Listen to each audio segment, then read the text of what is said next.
Everyone for the next session, which is on M&A tax and startups, mergers and acquisition tax and startups. This session shall be addressed by Mr. Sandeep Jhunjhunwala, partner Nangia Interested. Sandeep currently leads the corporate and M&A tax practices of the firm in Bangalore, India, and the emerging law practices of the firm nationally. He has spent more than 15 years working with Big Four accounting firms in their tax and regulatory practices. Welcome aboard, sir. Thank you. How are you, sir? I'm fine, Ridhima. Thank you. Am I audible? Yes, but sure. Can you be a bit louder? I think that would be better. Sure, I'll try and do that. So I'll ask the team to share the PPT and we can move forward. Sure. All yours, sir. Yeah, thanks, Ridhima, and good evening, everyone. So this part of the session is to cover the important announcements that may be applicable to startups and which may be relevant from an M&A tax perspective. So we'll cover the main provisions that could be applicable to these two sectors in the next 30 minutes or so. So let me start by, straight away going into the important budgetary announcement that has come for the startups. If you could just move to the next slide, please. Okay, so, as far as the startups are concerned, there are four important aspects that we would like to cover in today's discussion. The first one is about the extension of a sunset clause, which is applicable for setting up of a startup entity. The third is about the additional burden that has been proposed to prove the source of loan or borrowings by Indian companies from any overseas or resident lenders. Third is about the vicarious liability of directors. And the fourth one, which has been spoken about in the previous sessions, I'm sure, about the virtual digital assets, but we'll just try and touch upon a little specific topics which probably may be important for the community here, the startup community, which may probably be dealing with the crypto or the virtual digital assets. Similarly, we have 6 other points on the M&A tax part that we are going to discuss in the next 30 minutes. Next slide, please. Next, yeah. So the first announcement that is of very important, value to the startup community is about the extension of the sunset clause for setting up of a startup. So let me just give you a little bit of background here. We have section 80 ISC under the Income Tax Act, which is the tax holiday section for providing income tax benefits to the eligible startups. Now, there are conditions laid out under the Income Tax Act for what eligible startup is. So those conditions include conditions like it should be a company or a LLP. The turnover has to be less than 100 crore. The venture has to be engaged in innovation, development, or improvement of any products or services. It should be scalable business model or should have the potential of employment generation or wealth creation. So there are many conditions which are provided under the Income Tax Act. One is also about not being formed by an existing entity, which is called the splitting or reconstruction condition. Now, aside of all these conditions, there is also a requirement that this entity should have been incorporated between April 1, 2016 to March 31st, 2022.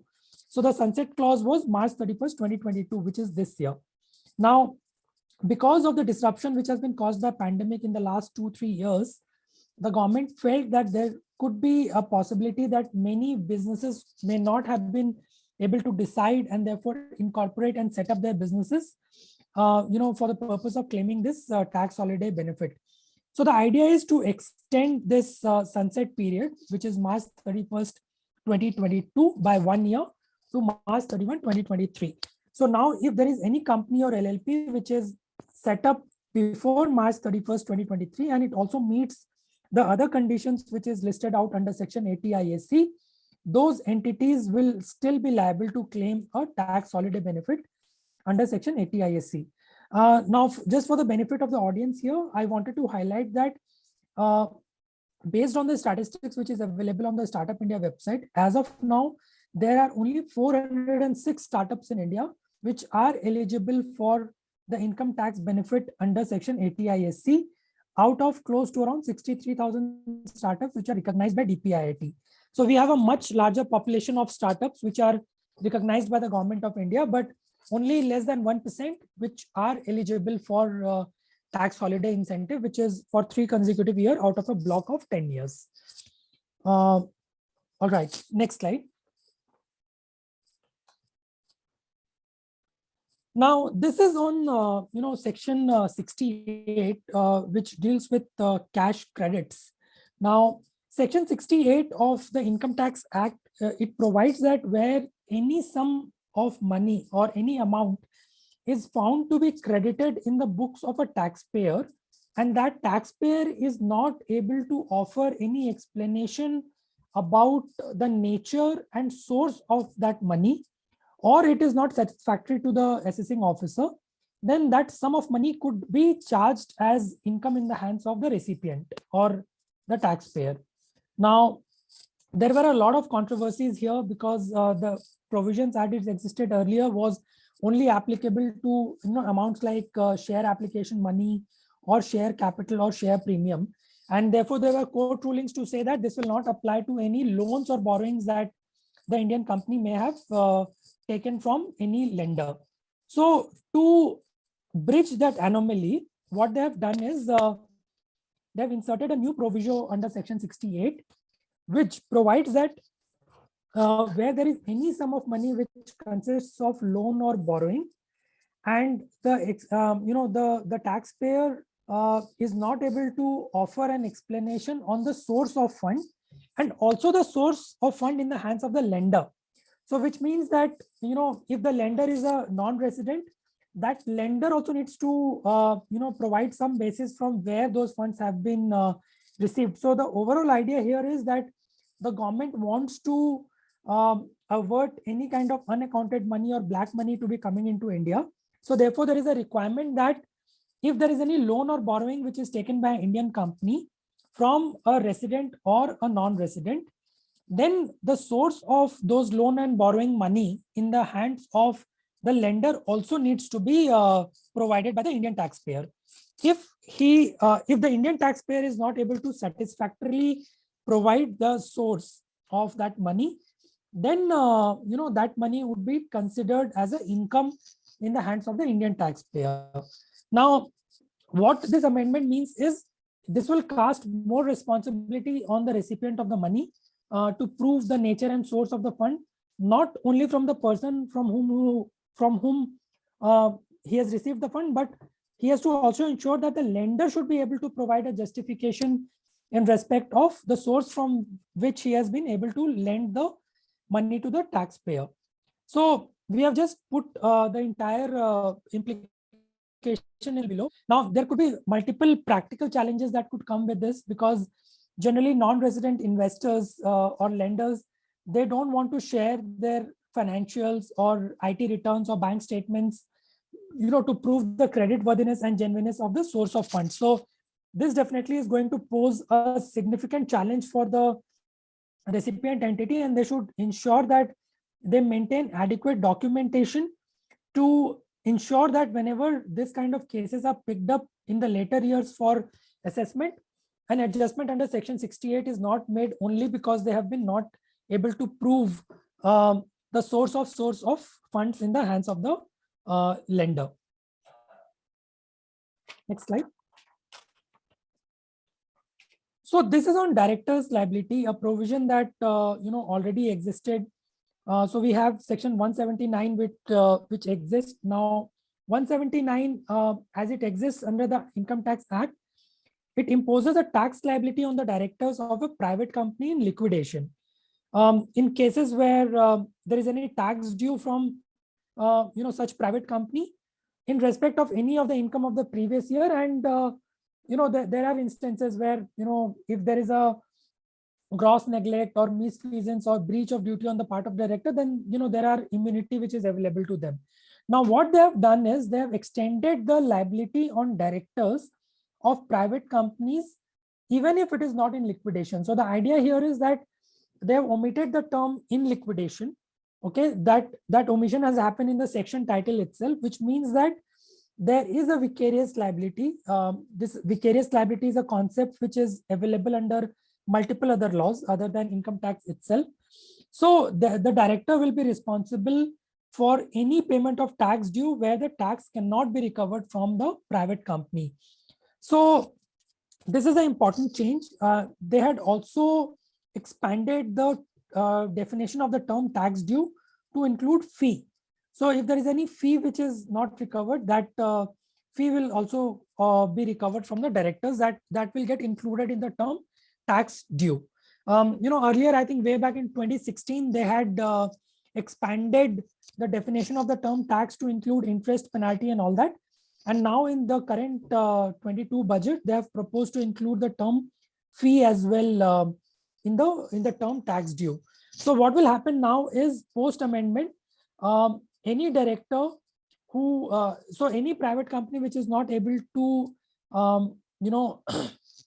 pay the dues, the income tax due to the government, that due can be recovered from the director of the private limited company. So therefore, it's important from a startup perspective, because generally in startup and family owned businesses, someone from the family is also a director in the company. So this is something that they should be mindful of, so that any of the risk associated with the recovery of tax could properly be ring fenced by way of documentation or otherwise. Next slide, please.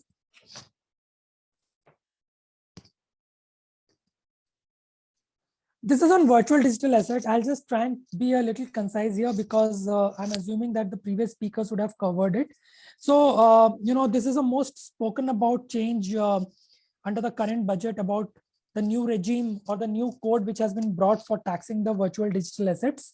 In summary, any transfer of virtual digital asset will get taxed at 30% plus applicable surcharge and cess, which means that the effective tax rate could be something in the range of 31.2% to 43% in the case of transfer of virtual digital asset. And in case of gift of virtual digital asset, the entire fair market value would be taxed and as income from other sources. And therefore, depending on the tax slab in which the individual is falling, the effective tax rate could be between 5.2% to 43%.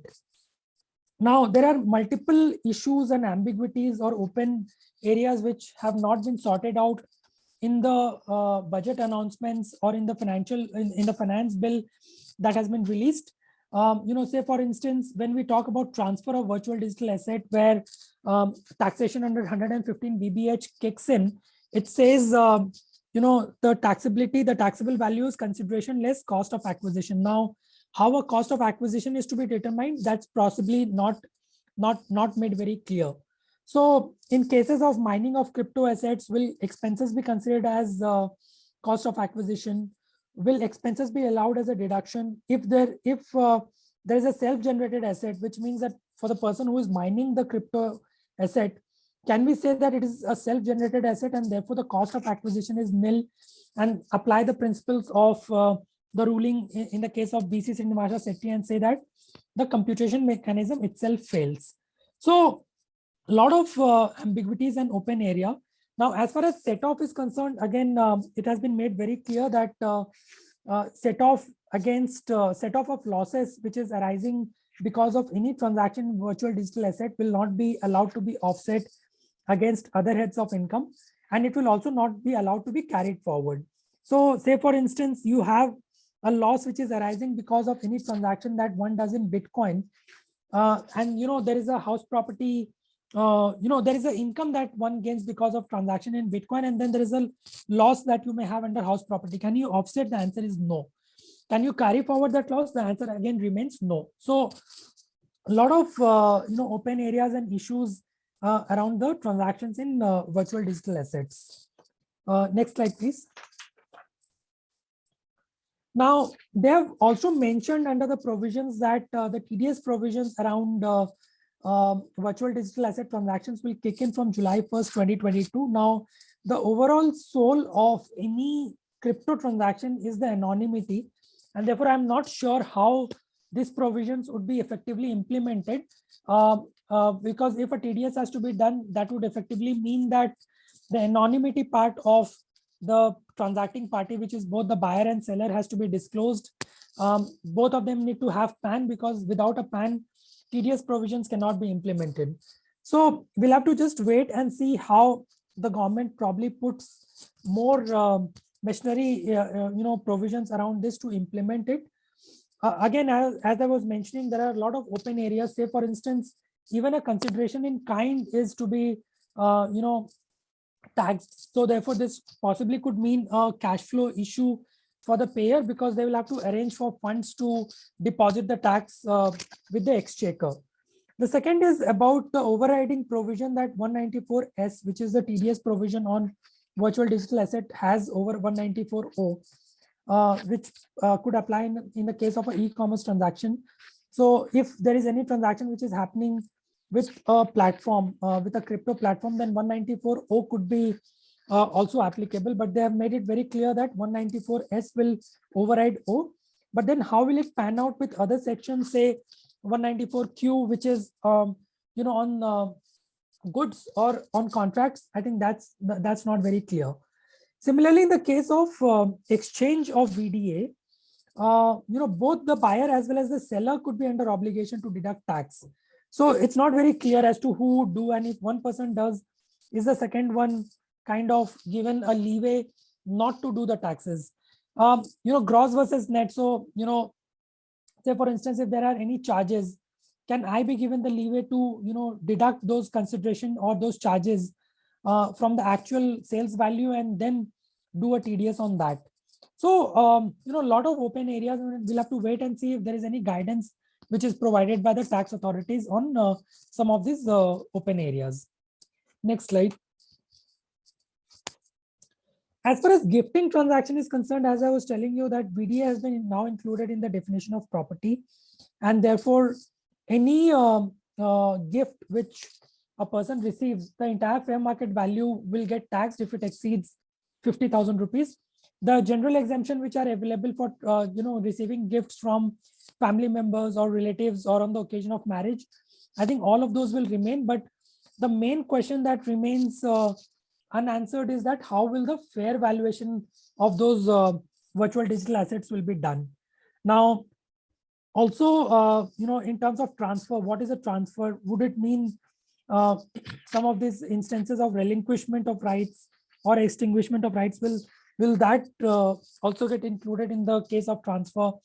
Some of the practical challenges where virtual digital assets are transferred from one wallet to the other, or it is transferred from a crypto to a wallet, will that also be considered as transfer? I think we'll have to wait and see if there is some guidance that comes from the government on this to ensure that there are no ambiguities for taxing the virtual digital assets. Next slide, please. Now, coming to the some of the aspects related to M&A tax, I think one of the important welcome move that has been announced by the government is in terms of capping the rate, which is rate of surcharge, which is applicable to individuals. So currently, individuals and HUF are subject to a maximum rate of surcharge at 37% in respect of entire income other than capital gains on listed shares and dividend, where the surcharge is capped at 15%. So other than any capital gains on listed shares or dividend, where the surcharge is 15%, you could have a maximum rate of surcharge which could go up to 37%. Now, sorry, the Finance Bill 2022, it proposes to extend the capping of surcharge at the rate of 15% for any long-term capital gain which arises on any capital asset. So this proposal is overall going to reduce the maximum effective tax rate on long-term capital gains from around 29% to 24%. So I think the benefit is close to around in the range of 4 to 5%. Now, the assets which would be covered by this reduction is any long-term capital gains on any asset. So technically, unlisted shares, real estate, bonds, debt funds, all of that will get covered. And mainly this will, this benefit is for individuals. So HNIs and all these high net worth individuals will be the beneficial parties to the announcement that the government has made for reduction of effective tax rate of surcharge on all the other income other than on listed share and dividends. Next slide.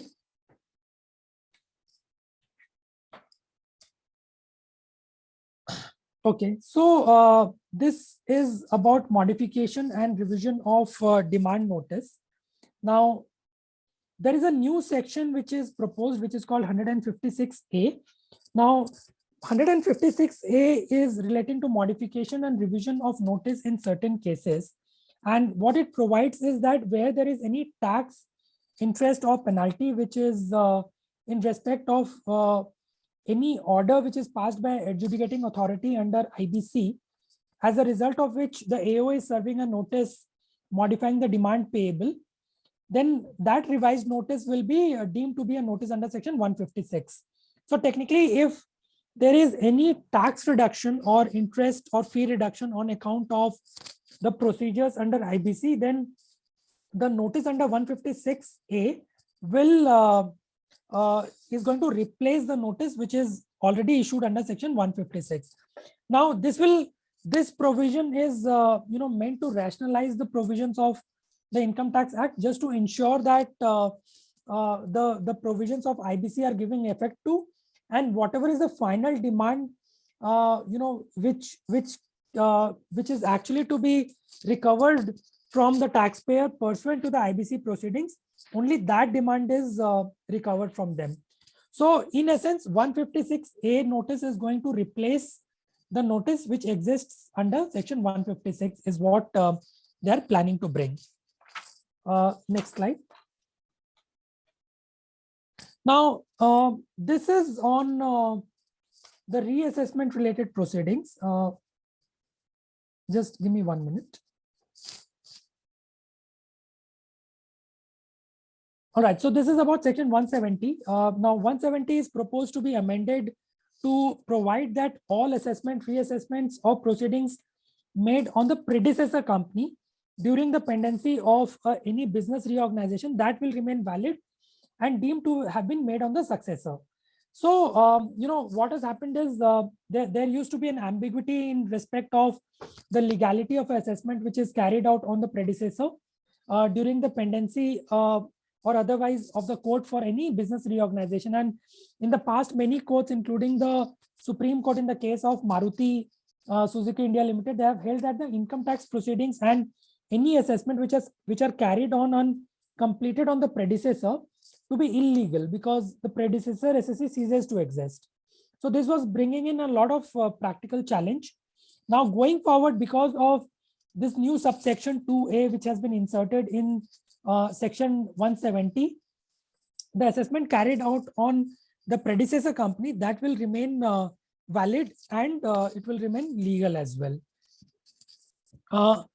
The term business reorganization in this case will mean reorganization which will include all the cases of amalgamation, demerger or merger of one or two persons.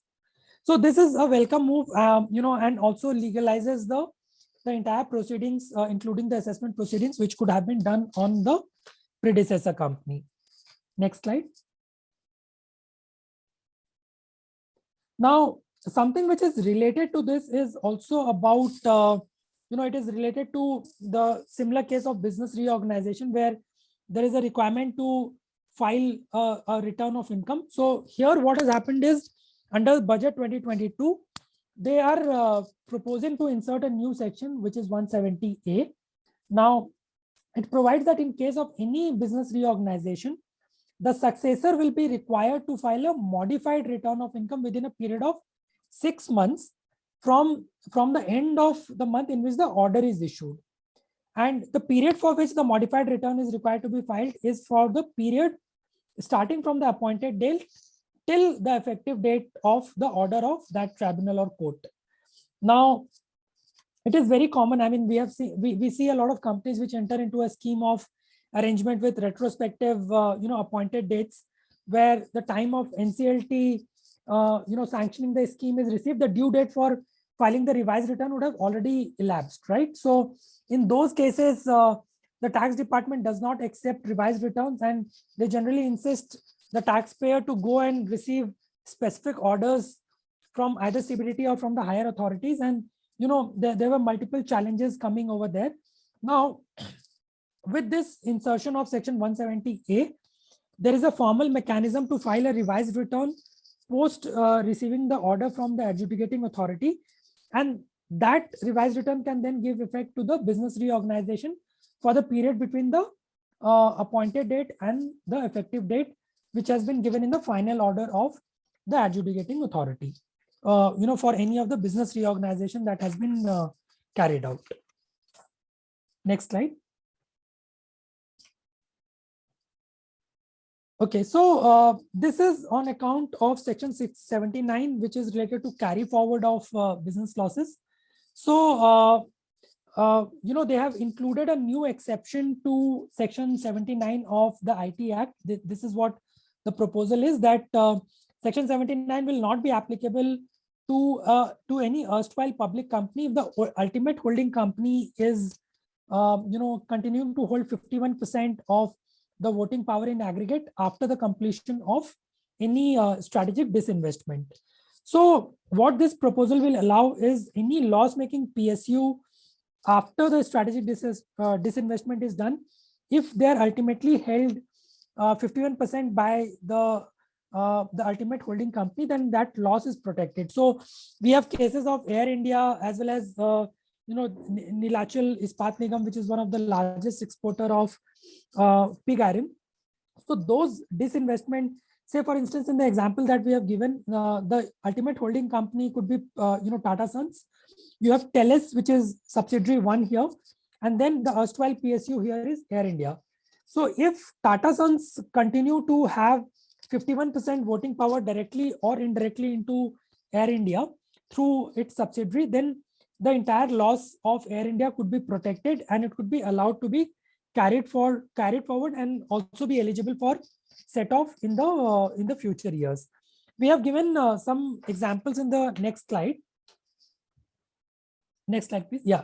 So here, say for instance, in scenario 1, where the ultimate holding company holds 100% stake in 2 subsidiaries, which is subsidiary 1 and 2, and subsidiary 2 holds 51%, whereas 1 holds 49% in the erstwhile PSU where this investment has been made. So even if 49% stake of subsidiary 1 is diluted, since the ultimate holding company is having 51% voting power in the erstwhile PSU, which is the company at the top, at the bottom, the entire losses would be protected. The same is the case with scenario 2, where some dilution has happened, but the ultimate holding company continues to hold 30 plus 21, which is 51% voting power in the erstwhile PSU. Again, losses would be protected. In the third scenario, since it is not holding 51% voting power, the ultimate holding company is not having 51% voting power in the erstwhile PSU. It is restricted only to 49% by holding, through subsidiary 1. The losses would not be eligible to be carried forward under section 79. Next slide. This is about a change which has been amendment which has been provided as far as goodwill and slump sale is concerned. So section 50 of the Income Tax Act is a special provision for computation of capital gains in respect of depreciable assets. Now there they have made a modification to give effect to some of the changes that were notified in the earlier Finance Act. And the proposed amendment is only clarificatory. So what will now happen is, if there is any reduction or any reduction of goodwill from the block of asset, then that would be considered as a transfer, and that will trigger a short-term capital gain in the hands of taxpayer. Now, this reduction could result in income tax implication where either there is no asset in the block, or the value in the block becomes nil on account of reduction of goodwill.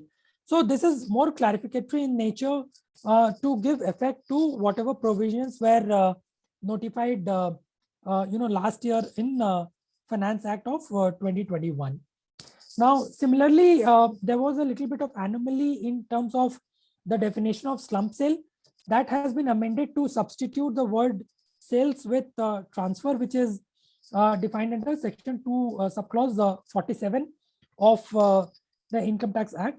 Just to give you a background, the Bombay High Court, previously in the case of Bharat Bijli, this is a very important ruling where the Bombay High Court had denied the taxability of slump exchange because there was no monetary consideration, and the whole amendment last year was to overrule this ruling.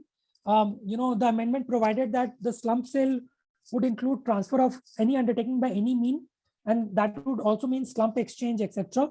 Now, there was an anomaly because they had used the word sales, but they had to use the word transfer. So that anomaly has now been ironed out by way of making this amendment, and by notifying that the word transfer would be used and the sale would not be used in that definition. All right, so these are some of the key changes that could be pertinent to M&A and to startups to note at. Just in case you have any questions, we have provided our email ID. I can take up any questions back to the moderator. If you want me to take up any questions now, or we can take it up by way of any emails from the audience. All right, yeah, I mean, Ridhima, this is what we had to speak about. Okay, sir. All of good, sir? Yep. Okay, sir. Sir, before we head on to the next session, just very quick views of yours on startup culture in India. What are the two biggest challenges that you think India as a startup platform is yet to overcome? See, I think towards the beginning, as I was telling you, some of the tax holiday related conditions are very, very stringent. And I think that's the reason why only less than 1% of the overall population is eligible. Correct. I think government should probably look at providing a little more flexibility to startups, to be eligible for claiming tax holiday benefits. And I think the second one is on funding. Say, for instance, there are few who are able to raise the funding by way of equity, etc. I'm sure the cost of capital is quite high. So maybe something should additionally be done by the government to ensure that the cost of funding for startups is also probably be given in some kind of range, and therefore that cost of capital is not too high for the for the borrowers in the startup world. Correct, absolutely correct. Great, sir. Thank you so much. I think you gave some really excellent examples for everyone to understand and carry forward that for future reference. Thanks a lot.